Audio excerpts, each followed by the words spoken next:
예수님을 믿어도 할례를 받아야 한다. 율법을 지켜야 구원을 받는다. 라고 이렇게 주장하는 무리들이 교회 안에 들어왔고, 그것 때문에 교회가 큰 혼란에 빠졌고 어려움을 겪었습니다. 이를 위해서 예루살렘 공예, 즉 신약 교회의 첫 번째 이렇게 그 공예가 여기서 이렇게 소집이 됐고, 거기에서 많은 이제 그 논의가 있었다. 그래서 많은 변론이 있은 후에 7절에 보면, 그러니까 해야 된다, 안 해도 된다, 뭐 거기에 나름대로 다 많은 변론이 있었겠죠. 그런 다음에 이제 베드로, 기록된 건 지금 베드로와 바울과 바나바, 그리고 이제 예수님의 동생 야고보가 성경을 들어서 이게 맞다, 오직 믿음으로만 구원받는 것이다, 율법을 지킬 필요가 없, 지키면 뭐 할례를 받을 필요가 없다, 지켜서 구원받는 거 아니니까. 그러면서 거기 결정한 거, 우상에 더러운 것, 그 다음에 음행과 목매어 죽인 것과 피,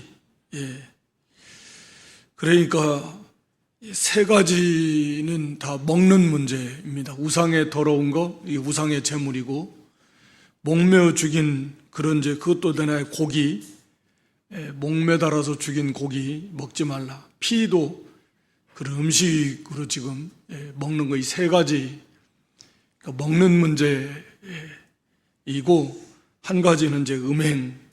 근데 음행도 뭐 당연히 이건 금해야 되는 건데, 이 우상을 섬기던 이방인들은 이걸 당연시, 그러니까 죄의식 없이, 그만큼 이제 양심이 마비가 되어 있었기 때문에 우상을 섬기는 의식 속에 음행이 이루어지는 거예요. 그래서 뭐 그렇게 그냥 당연하게 행했던 건데, 우선 시급하고 중요한 문제인데, 그래서 여기 요긴한 것들이라고 이렇게 표현합니다. 28절에도 이 요긴한 것들, 우선 뭐 많이 있는데 가장 지금 핵심으로 중요한 문제, 가장 부딪히는 쉬운 문제들, 이 문제로 이 네 가지를 먼저 꼽았어요. 그래서 이것은 멀리해라 라고 이렇게 특별히 여기서 결정을 했습니다. 그러면서 그 이유를 말하는 게 거기 21절에 보면, 이는 예로부터 각성에서 모세를 전하는 자가 있어, 즉 율법, 안식일마다 회당에서 그거를 읽음이라 하더라. 그러니까 유대인 크리스찬들, 그러니까 유대인들 가운데서 여전히 이제 안식일에, 안식일 지키는 문제도 사실은 이제 과도기를 이제 거치면서 이제 그런 문제도 이제 주일로 견고하게 세워지는데, 이것도 보면 안식일마다 이 사람들은 이거 이제 율법 읽으면서 특히 이 우상을 섬기는 사람들, 이 사람들의 특징이 우상의 제물 먹는 거, 음행, 피, 이런 거거든요. 가장 특징적인 것이 우상의 제사 속에서. 그러니까 그것은 멀리해야 된다. 그래서 이 믿음으로만 구원받는 이 우리 기독교가 우상 종교와는 완전히 다르다라고 하는 것도 있고, 그 다음에 이제 이 문제 때문에 늘 교회 안에서 부딪힐 수가 있단 말이에요. 유대인들, 이건 말도 안 되는 것이다. 그래서 우선은 시급하게 이것은 이것 믿음이 들어가면서 자연스럽게 십계명을 비롯한 도덕법, 우리가 경건한 삶을 살겠지만 우선 당장 지금 시급하게 중요한 것, 그래서 이 성령과 어리는 이 요긴한 것들 먼저 이것을 너희들에게 한다. 이것은 뭐 구원의 조건은 아닌데 이것을 금하는 겁니다. 이거 하지 말아라 라고 하는 것입니다. 그래서 이거 오늘날에는 그럼 뭐 어떡하냐, 일부에서는 일부라기보다는 좀 많은 경우에 이것은 과도기적으로 당시에 교회 안에 유대인 크리스찬과 이방인 크리스찬들의 그런 부딪힘을 방지하기 위해서 이렇게 과도기적으로 한 것이다 라고 이렇게 주장을 하는 경우가 적지 않습니다. 사실은 많은데, 우리가 알다시피 이것은 우상의 제물은 우리가 이제 고린도전서 8장부터도 이제 쭉 왜 우상의 제물을 먹으면 안 되는가 라는 것에 대해서 사도 바울은 얘기합니다. 그로 인해서 형제를 실족하게 하기 때문에 그런 우상의 제물을 먹음으로 인해서 다른 형제로 하여금 실족하게 하기 때문에 그런 의미에서도 먹으면 안 되고, 그리고 우상의 제물을 먹는 것은 그런 귀신과 교제하는 것이고 귀신에게 제사하는 거고 귀신과 교제하는 것이다. 그래가 먹으면 안 된다 라고 그렇게 이제 말씀합니다. 먹으면 안 되는 거예요. 우상의 제물은 그건 오늘날도 그건 말할 필요 없습니다. 모르고 먹는 건 상관없지만 우상의 제물이다 라고 이렇게 알고 난 다음에는 먹어서는 안 된다. 그것은 곧 우상에게 제사하는 건 귀신에게 제사하는 거고, 귀신과 교제하는 거고, 제물을 먹는 것은 우리가 성찬식을 행하는데 그건 예수님과 그 교제하는 걸 거기에 말하는 거죠. 그 떡과 그 포도즙을 통해서 예수님의 살과 피에 참여하는 건데, 그럼 우상에게 바쳐진 그 제물을 먹는 것은 그 우상 섬긴 그 배후에 있는 사탄, 그 귀신, 악한 영이죠. 귀신이라는 건 악한 영. 사람이 죽어서 귀신 되는 거 아니니까 그 악한 영과 서로 교제하는 것이다. 이게 합당하냐? 합당하지 않다. 그래서 이것은 오늘날에도 당연히 이것은 지키는 것이 지극히 합당하고요. 그 다음에 음행도 마찬가지입니다. 이건 말할 필요도 없는 거죠. 이건 도덕법이요, 십계명에도 있는 건데, 아니 이거 우리가 성경이 아니라도 세상 사람들도, 이게 안 믿는 사람들도 이게 죄다라고 하는 게 그들의 타락한 양심으로도 아는 건데 말할 필요가 없습니다. 그리고 이제 목매어 죽인 것과 피는 밀접한 관련이 있는데, 목매어 죽인 것은 이제 그 고기에 피가 너무나 많이 배어 있다 그래요. 그래서 고기를 피채 먹는 거예요. 그것은 아예 피만 전문으로 받아가지고 먹는 거, 이것도 금하고, 아예 피가 고기 가운데 피가 어느 정도는 있지요, 보통은. 그래서 핏물을 빼기도 하고. 하지만 거기에 목매어 죽인 건 특히나 거기에 피에 고기의 피가 너무 많아서, 그래서 이것도 이제 피를 먹지 말라는 그런 말씀과 밀접한 관계가 있습니다. 그래서 이것도 1차적으로 보면 우리가 레위기 17장 10절로 11절에 보면 피채 먹으면 안 됩니다 라고 이렇게 분명히 말씀하고 있습니다. 그러니까 피를 먹지 말라. 그러면 이게 율법인가? 이제 율법 이전에 우리가 창세기 9장 4절 5절에 보면 이건 율법 이전에 주어진 하나님의 말씀이거든요. 그러니까 이 피를 먹으면 안 됩니다. 그러니까 그게 그 피에 육신의 생명이 있는데, 그러니까 짐승이면 짐승에게, 사람이면 사람에게 하여튼 그 생명을 찾을 거다. 피는 먹지 말라고 하는 것은 이미 하나님이 이 창조의 원리 속에서 하나님의 형상대로 지음받은 사람, 또 짐승도 그 생명이 피에 있기 때문에 피 먹지 말라. 생명을 존귀 여기라는 거예요. 육체의 생명이 피에 있으니까. 피가 없으면 죽잖아요. 그러니까 이것은 율법의 관점이 아닌 거예요. 아니, 지금 뭐 시대가 무슨 시대인데 율법이 다 이제 그거 다 의식, 제도, 형식 다 폐해졌는데 무슨 뭐 피를 먹지 말라 그러냐?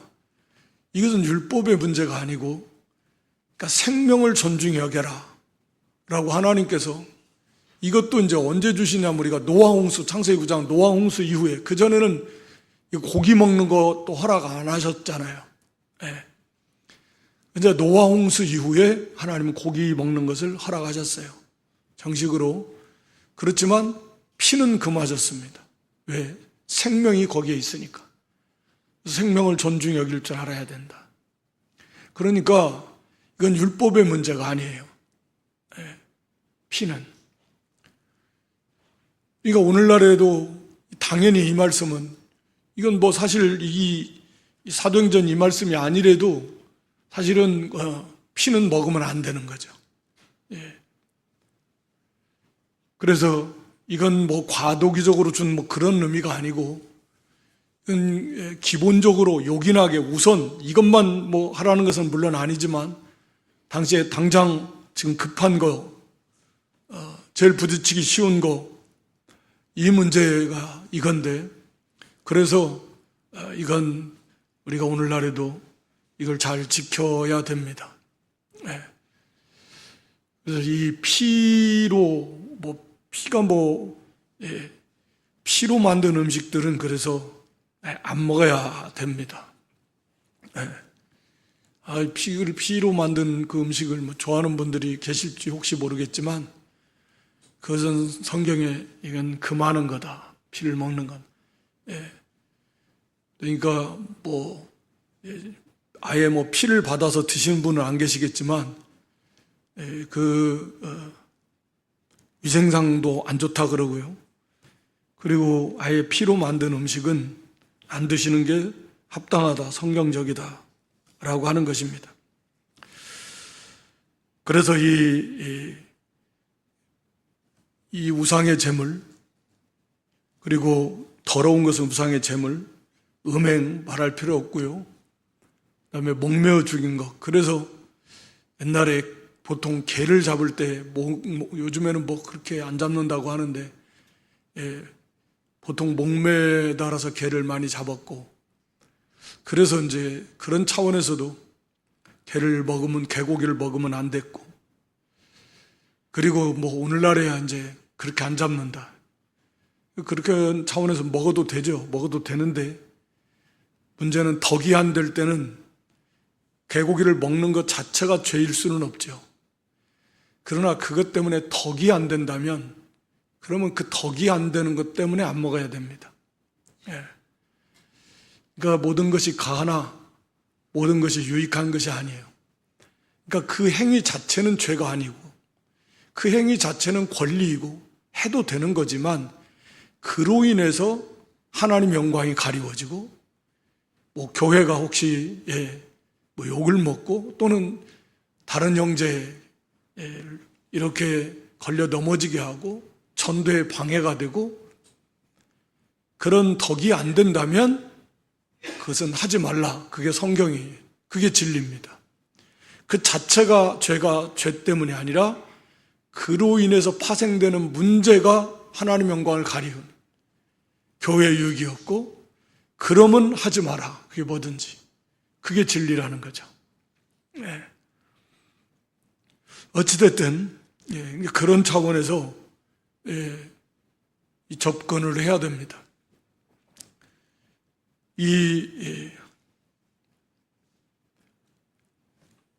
네 가지 요긴한 것들, 이거 이 예루살렘 공회에서 이것을 정해줬어요. 네. 그리고 이제 이걸 서신을 해서 보내줬습니다. 그러면서 오직 믿음으로만 구원받는 거고, 할례 받을 거 없고, 율법 의식제도 지켜야 되는 거 아니고, 오직 믿음으로만 구원받는다. 그리고 이 네 가지만 우선 요긴한 거, 이거 당장 금하고, 그러면 잘 될 것이다 라고 이렇게 그들을 권면해서 보냈습니다. 가서 권면하라고 이렇게 보냈습니다. 또 거기 유다와 실라도 선지자라 그랬는데 같이 보내서 이것을 이제 증거해 주는 거죠. 우리는 여기 이제 이 예루살렘 공회의 그 결정의 모습을 우리가 보면 많은 변론이 있었는데, 거기 7절에 많은 변론이 있었어요. 그러니까 이건 딱 뭐 해야 되느냐 안 해야 되느냐, 그러니까 할례를 행해야 되느냐 안 해야 되느냐, 율법을 지켜야 되느냐 안 지켜야 되느냐, 뭐 이거겠죠. 믿음으로만 구원받는 거.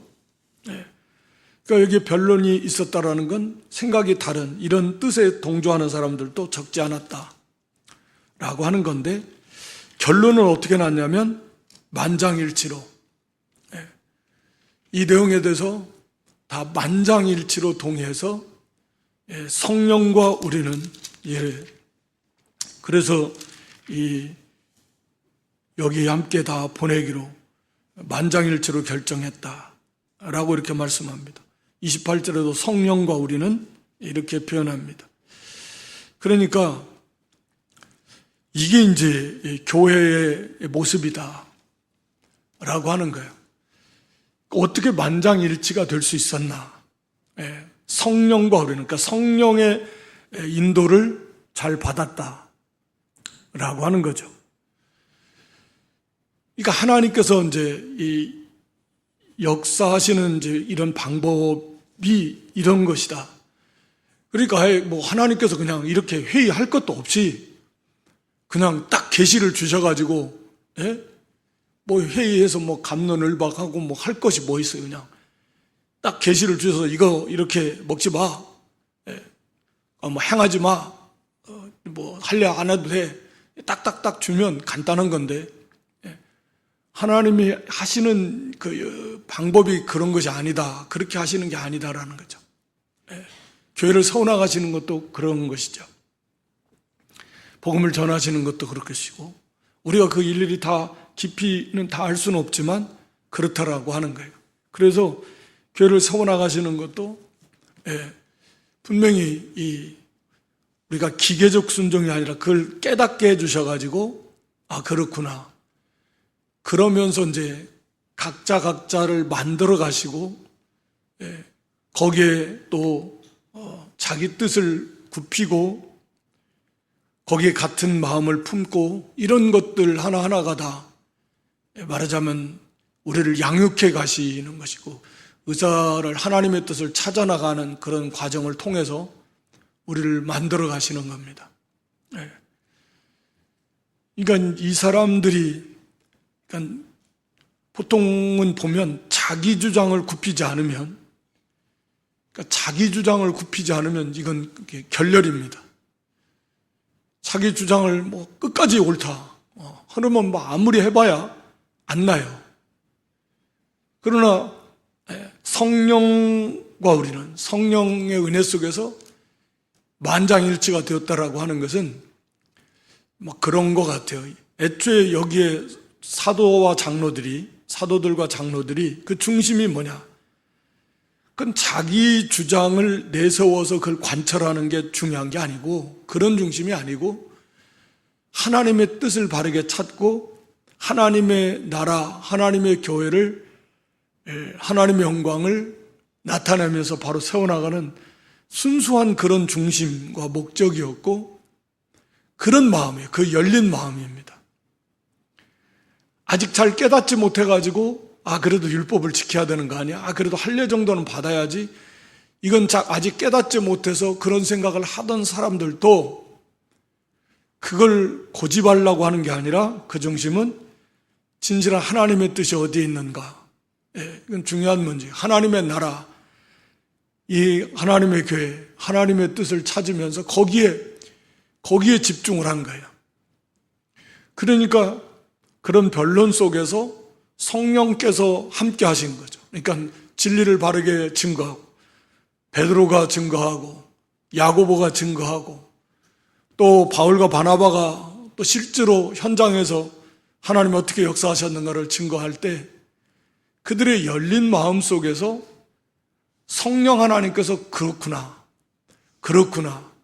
또 말씀을 야고보가 아모스서를 들어서 말씀을 통해 증거할 때 그렇구나. 네. 거기에 성령의 은혜 속에서 그들이 깨달아지는 거예요. 자기의 이 잘못된 생각을 바꾸는 겁니다. 말씀드린 대로 이게 쉬운 게 아니에요. 이 율법의 이 사람들은 할례 이건 뭐 수천 년 동안 내려오면서 몸에 배인 거예요. 아예 그들을 또 믿기 전에는 할례 받으면 할례 받은 게 구원의 표다. 뭐 이렇게 할례 받아야 된다. 이 언약 약속 받은 약속의 자손이다. 할례 이거 얼마나 중요하게 여겼습니까? 율법도 중요하게 여겼고 성전도 중요하게 여겼고 땅도 중요하게 여겼는데, 그런데 그것을 바꾼다라는 것이 결코 쉽지가 않아요. 오늘 우리들도 안 바뀌는 것이 얼마나 많아요. 안 바뀌는 생각이 안 바뀌어요. 생각이. 그런 것들이 적지 않게 있을 겁니다. 그런데 이게 이들의 마음이 그런 거예요. 그 중심이 하나님의 뜻이 무엇인가? 그 뜻을 바르게 깨달으면 알면 거기에 그대로 복종하는 거예요. 자기 생각을 다 굴복시키는 겁니다. 그리고 그대로 받아들이는 것이고, 정말 당연한 건데 중요한 것이고, 이것이 우리의 삶 속에서도 그렇게 이루어져 가야 되는 것이고, 오늘날에도 이런 교회, 이런 원리에 의해서 내 생각을, 내 생각, 계획, 또는 우리 생각, 이것을 관찰해야 되겠다. 이런 게 아니고, 마음의 중심 자체가 어떤 게 하나님의 뜻이냐. 물론 다 그러면서 이게 서로 다 이게 하나님의 뜻이다. 그러면 하나님 앞에서, 하나님 보실게. 중심이, 진실로. 그래서, 정말 이게 더 하나님의 뜻 같다. 더 좋은 것 같다. 성경적이다. 라고 하면 거기에 자기 생각을 접고 그걸 받아들일 수 있는 그런 마음이, 그런 중심이 되어야 된다라는 거예요. 그것이 물론 쉽지는 않은데, 그렇게 될 때에 교회가 말하자면 어떤 문제로 모여서 회의도 하고 해 나갈 때 이게 이제 아름답게 하나님의 뜻을 찾아 나가면서 그런 중심을 가지고 나가면 하나님께서 또 알게 해주시고 깨닫게 해주시고 거기에 또 동의가 되고, 그렇게 해서 하나님의 나라를 세워나가게 된다라고 하는 거죠. 자기가 옳다라고만 자꾸 주장을 하고 이렇게 나가면 우리가 잘 알듯이 세상이 그런 건데, 교회도 사실은 우리가 연약하니까 그런 일들이 사실은 많이 있는데, 이런 성령의 인도를 잘 받으려면 그런 마음이, 아예 그런 마음이 돼야 돼요. 그러니까 내 생각이 아니고, 우리가 기도도 성령 안에 성령의 인도, 하나님의 뜻을 찾으려면 그게 왜 어렵냐면 자기 생각이 있거든요. 자기 계획이 있어요. 그래 놓고 하나님의 뜻을 찾으려고 아무리 해도 안 되거든요. 많이 경험들 하셨을 건데, 자기 생각은 딱 있어요. 그래 놓고 하나님 뜻을 찾으려고 안 돼요. 정말 하나님 앞에서 하나님 보시기에 그 마음을 다 비우고 하나님의 뜻을 순수하게 찾고자 하는 그런 중심으로, 그런 성령의 인도를 받을 수 있다면, 그러면 하나님의 뜻을 찾아 나갈 수 있겠죠. 그러다가 또 이제 그게 완전한 건 아니면 가다가 또 하나님이 인도하시는 거 다 있을 건데, 어찌됐든 그렇게 돼야 되는데, 그런데 자기 생각이 딱 있어버리면 안 돼요. 받을 수가 없어요. 인도가 성령의 인도를 잘 받기 어렵습니다.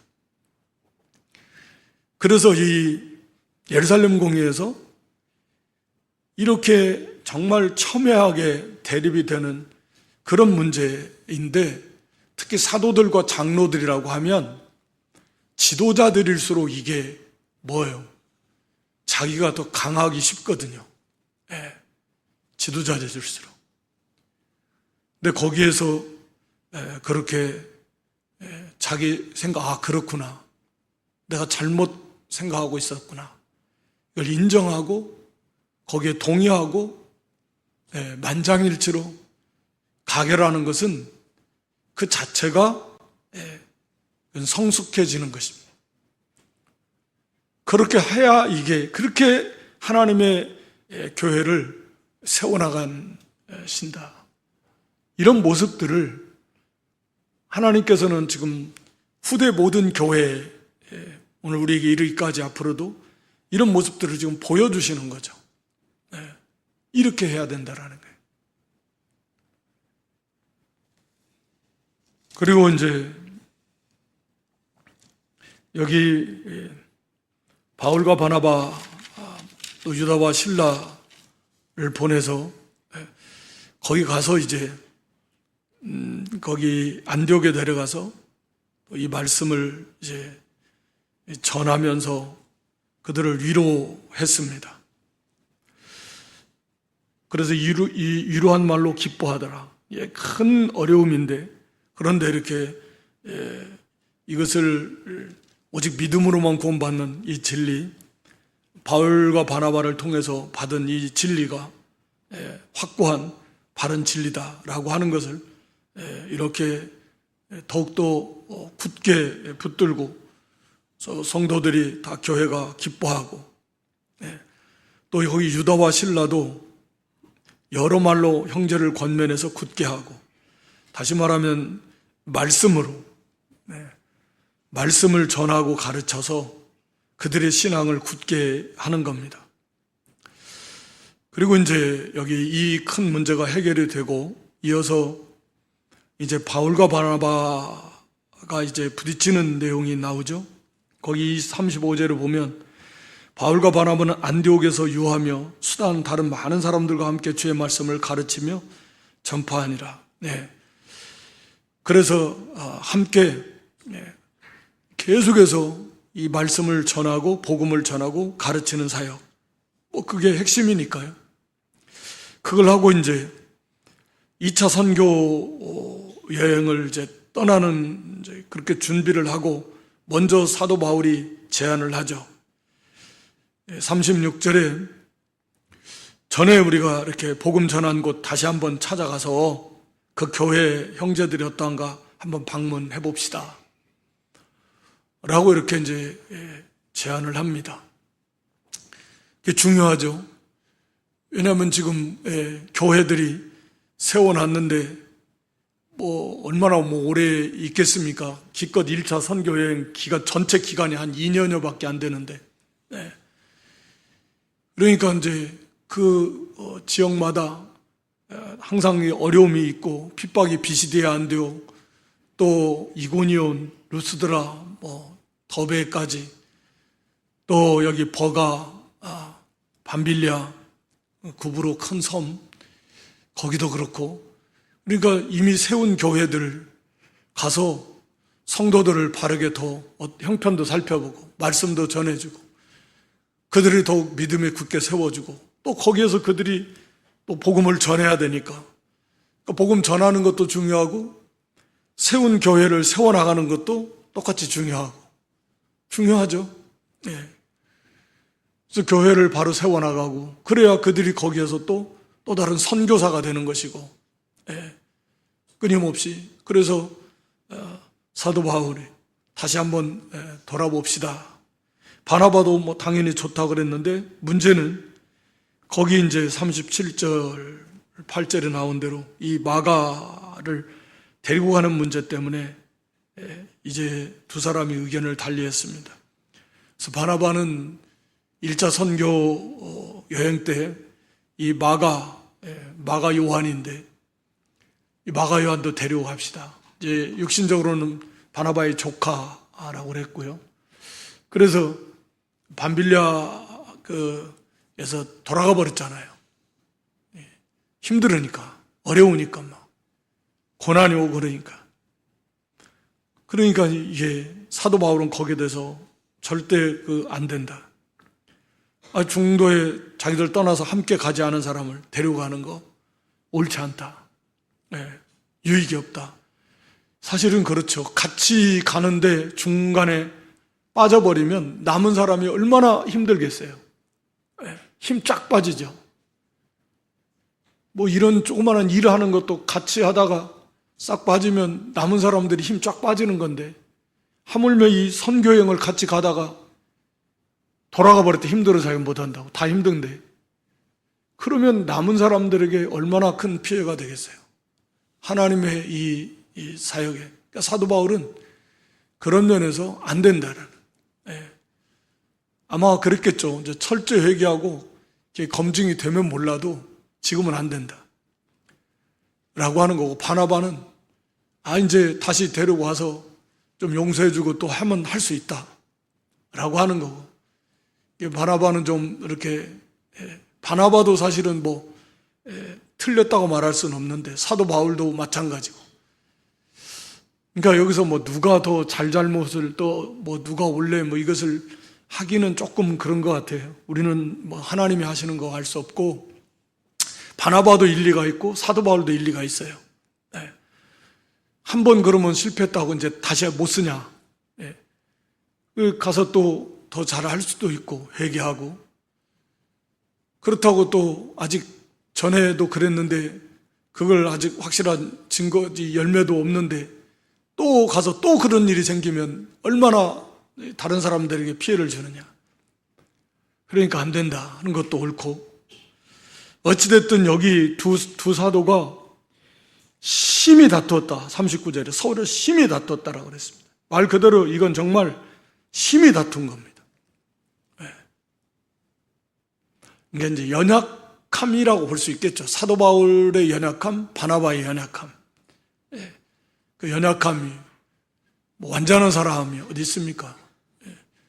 그래서 연약함 때문에 서로를, 그 주장을 서로 옳다고 확신했던 것 같아요. 사도 바울은 바울 본인의 의견이 이게 옳다. 바나바는 아니다. 자기 생각이 옳다. 그러니까 이제 거기서 이제 갈라섭니다. 이게 이제 하나님의 섭리 속에서 이렇게 싸우고 크게 다투고 그렇게 이제 갈라섰는데, 그러니까 이제 이거 어떻게 보면은 전도팀이 두 팀이 된 거죠. 전도팀이 두 팀이 된 거예요. 핍박을 통해서도 하나님께서 싹 흩어버리시는 것처럼, 또 이런 의견의 불일치를 통해서도 또 갈라서서 이제 이 바나바는 마가를 데리고 배 타고 구브로로 갔습니다. 첫 번째 여행 때, 선교 여행 때 처음 도착했던 곳, 바로 그 구브로 섬, 바나바의 고향이기도 한 마가를 데리고 그곳으로 갔습니다. 그리고 이 사도 바울은 신라를 택한 후에 수리아와 길리기아로 다녔다. 그러니까 애초에 사도 바울은 처음 1차 선교여행 때 갔던 데를 다시 가려고 했었는데, 이제 거기서부터 좀 계획이 틀어진 거죠. 먼저 바나바와 함께 가려고 했는데 하나님께서 어찌됐든 서로 의견이 안 맞아서 결과적으로 거기서 갈라져 버렸고, 그 다음에 첫 번째 가려고 했던 곳이 이제 구브로는 바나바가 이제 갔으니까 사도 바울은 내륙으로 인해 가지고 배 타고 가는 게 아니라 내륙으로 해서 이제 더베 거꾸로 가는 거죠. 여기는 구브로를 통해서 거기 배 타고 가가지고 거기 밤빌리아 또 지나서 버가 지나서 그 다음에 이제 저쪽 갈라디아 남갈라디아 쪽 비시디아 안디오 이쪽으로 해서 이런 이고니온 루스드라 더베로 갔는데, 이쪽에서 이제 내륙으로 해서 더베 제일 가까운 아마 산을 넘고 해서 먼저는 거기 길리기아 41절에 보면 수리아는 수리아 안디옥 안디옥 교회가 있는 그것이 수리아 지역이니까 그것하고 이제 그 길리기아 거기서 좀 더 이렇게 올라가면 해안길 따라서 올라가면 사도 바울의 고향인 다소, 길리기아 다소 사람이라고 그러는데 그쪽 내륙으로 가면서 거기에서 이제 교회들을 다니면서 복음을 전하고 말씀을 가르치고 또 이 이제 예루살렘 공예 이 내용을 또 전해주면서 교회를 견고하게 했습니다. 우리가 잘 알듯이 이제 여기서부터 이제 하나님의 이제 이 주요 포커스는 초점은 이제 사도 바울에게 이제 가는데 물론 그렇다고 바나바도 나름대로 우리는 다 알 수 없지만 복음을 전하 이제 하나님 앞에서 평가받을 것입니다. 그래서 이제 그래도 나중에 그 마가가 아마 자기도 회개 많이 했을 거예요. 나 때문에 이 두 사도가 다투었 얼마나 괴로웠겠습니까? 그 전에도 아마 괴로웠을 것 같은데 아마 자기 어머니가 믿음이 좋았던 것 같고 그렇죠? 그 집도 좀 부유했던 것 같은데 마가 요한의 그 다락방 그 큰 방입니다. 제일 좋은 방 아예 그냥 거기 이렇게 이 모이는 곳 예수님 계실 때 예수님 성찬식 예수님께 얼마나 쓰시라고 그리고 예수님 승천하신 다음에도 모인 곳이 이제 그곳이고 그러니까 상당히 그 마가 요한의 어머니도 믿음이 있고 헌신적이었는데 그런데 마가 요한은 물론 마가 요한도 그런 뜨거움이 있으니까 선교여행을 동참을 했겠고 그런 믿음이 있으니까 또 허락했겠고 그래서 1차 선교여행 팀에 처음에 포함이 됐을 것이고 그런데 이제 그만 생각했던 만큼 자기가 힘들고 어려우니까 못하겠다. 유약한 거죠. 약한 거죠. 돌아갔는데 아마 많이 괴로웠고 또 어머니한테 또 책망을 받았을 수도 있고 회개하고 그래서 아마 자기 이제 삼촌이겠죠. 이 바나바에게 어찌됐든 간에 우리가 생각해 볼 수 있고 그럼 바나바 그러면 이제 네 책망하고 너 지난번에 또 이제 하겠습니다. 뭐 그런 게 있었겠죠. 그런 거 없이 그냥 데리고 가겠다고 했겠습니까? 그런데 결과론적으로 이렇게 돼버렸어요. 바울과 바나바가 싸워서. 그러니까 얼마나 괴로웠겠습니까? 이런 것이 그러니까 하나님의 섭리로 보면 이런 과정을 통해서 마가라고 하는 아주 그 귀한 일꾼이 만들어지는 거죠. 신기한 거죠. 그래서 합력의 선을 이루신. 그래서 마가복음을 기록한 사람이 마가 요한이잖아요. 그래서 나중에 이제 우리가 그 골로새서 4장 10절에 보면 골로새서 4장 10절 거기 이 바나바의 생질 마가를 잘 영접해줘라 이렇게 이제 사도 바울이 서신서에 기록해 놓고 있고 디모데후서 4장 11절에 보면 나에게 유익하다 마가를 데리고 오라 라고 이렇게 말합니다. 빌레몬서 1장 24절에도 보면 나의 동역자다 마가가 이게 사도 바울에게 인정받은 거예요. 그러니까 사도 바울이 무슨 뭐 사감이 있어서 그런 건 아니고 바울의 이 중심은 그런 확실한 그런 자격을 갖추면 얼마든지 같이 동참할 수 있다. 그래서 아마 이 마가 요한은 이런 과정을 통해서 정말 뼈저리게 회개를 많이 했을 것 같고 그래서 이제 정말 인정받는 나에게 유익하다 사도 바울도 인정받고 나의 동역자다라고 이렇게 인정할 만큼 그런 훌륭한 사람으로 또 성경을 기록하는 마가복음을 기록하는 그런 아주 그 훌륭한 믿음의 사람이 거저되는 건 아닌가. 우리가 다 이런 우여곡절을 겪으면서 조금씩 자라나면서 믿음으로 세워나가는 거지 그렇게 거저되는 건 아니다. 그렇게 해서 결과적으로 보면 하나님의 일은 하나님이 한 팀이 두 팀이 됐고 그걸 통해서 또 마가 요한이라고 하는 훌륭한 일꾼이 정말 좀 더 그 전에도 회개했겠지만 정말 여기서 아마 많이 회개하면서까지 충성하는 그런 귀한 일꾼으로 또 이렇게 세움 받았고 바울이 또 바나바에 대해서도 그 고린도전서 9장 6절에 보면, 고린도서는 나중에 한참 뒤에 이제 기록하는 거지만 거기에 이제 그 자비랑 전도에 대해서 말하면서 자신과 바나바, 그러니까 바나바를 존중히 여겨주고 얘기를 해줍니다. 그러니까 뭐 바나바도 마찬가지였겠지만 사도 바울도 무슨 뭐 이게 다른 것이 아니라 일단 의견의 차이인데, 이게 다 하나님의 영광을 위하고 하나님의 나라를 위하는 건데, 비록 거기에서 서로 이 의견을 일치를 보지는 못한 그런 연약함은 분명히 있는 거지만, 하나님은 또 그걸 통해서도 오히려 더 유익되게 하시는 그런 하나님이시다라고 하는 거죠. 그러면서 이제 이 바울의 이제 처음부터 2차 전도 여행의 계획이 바울의 애초에 생각했던 거는 시작부터 지금 이게 틀어지기 시작했어요. 그래가지고 가는 방향도 이제 정반대로 이제 내륙으로 해서 가가지고 16장에 가서 보면 바울의 생각과는 다르게 하나님께서 인도해 가십니다. 그래서 이제 2차 전도 여행을 바울은 생각도 못했던 것 같은데 유럽을 가서 복음을 전하게 하시는 거죠. 그러니까 이제 성령 행전이다, 우리가 그런 표현을 쓰는데, 사도행전. 그러니까 성령께서 이제 인도해 가시는, 이 예루살렘 공회에서 하는 것도 이 성령께서 이 사도와 장로들을 이렇게 어루만지면서 세워 나가시는 그런 역사. 그러니까 무슨 뭐 환상, 음성, 무슨 특별한 무슨 계시 이런 거 아니래도 바로 이렇게 당시에도 하나님께서는, 성령께서는 이렇게 사도들을, 장로들을 또 인도해 가시면서 교회를 세우시고 또 중요한 문제를 이렇게 해결하시고, 그러면서 어떤 교리를 세우시고 진리를 세워나가시고, 또 배후에서 이러한 연약함을 있지만 그걸 통해서도 하나님께서는 오히려 더 하나님의 이 선교 사역에 또 귀하게 하나님은 합력해서 선을 이루시는 하나님이시다. 오늘 우리도 최선을 다하지만 그래도 얼마나 부족합니까?